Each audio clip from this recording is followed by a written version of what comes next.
Assalamualaikum warahmatullahi wabarakatuh. Teman-teman sahabat Bisnisku Channel, terima kasih sudah berkunjung ke channel ini. Jangan lupa subscribe, like, komen, dan share video ini sebanyak-banyaknya kepada teman-teman dan para sahabat lainnya. Bisnis sewa properti memang dikenal punya prospek cerah sejak dulu.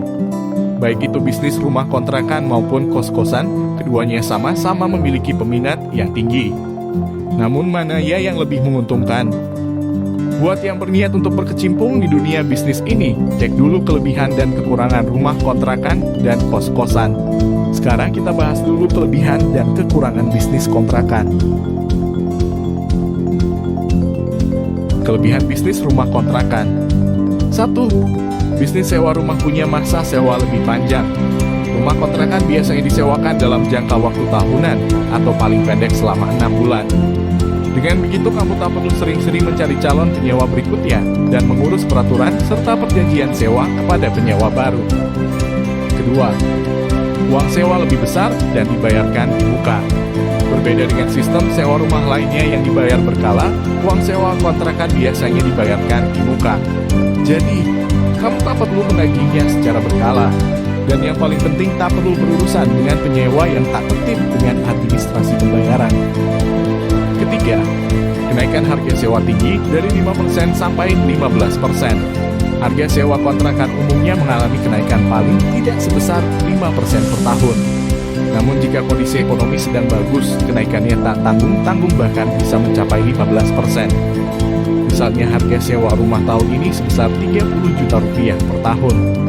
Di tahun depan ketika ekonomi bagus, harga sewa bisa meningkat hingga 45 juta rupiah per tahun. Keempat, permintaan masih tinggi, harga rumah masih cukup tinggi, sementara pemutusan kerja yang semakin masif membuat tak sedikit orang, terutama yang sudah berkeluarga, memilih menunda untuk membeli rumah.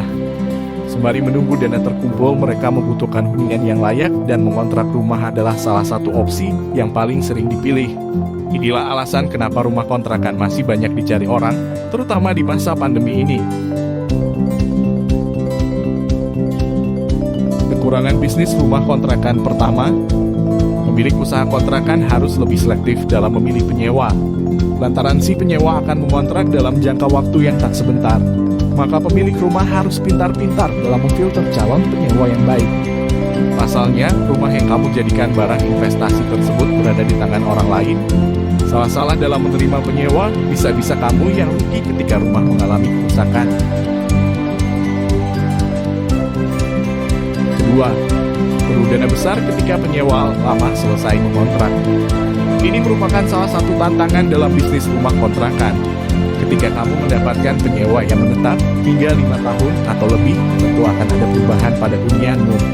Apalagi jika si penyewa tak cukup telaten dalam merawat rumah, kerusakan sangat mungkin terjadi.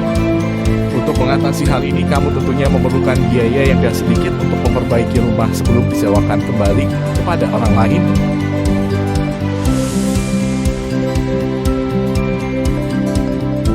Ketiga, berisiko digunakan untuk hal negatif.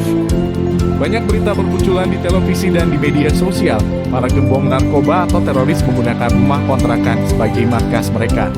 Jika sudah begini, pemilik rumah bisa kesulitan memasarkan rumah kontrakannya lagi karena pernah ada hal buruk terjadi di sana.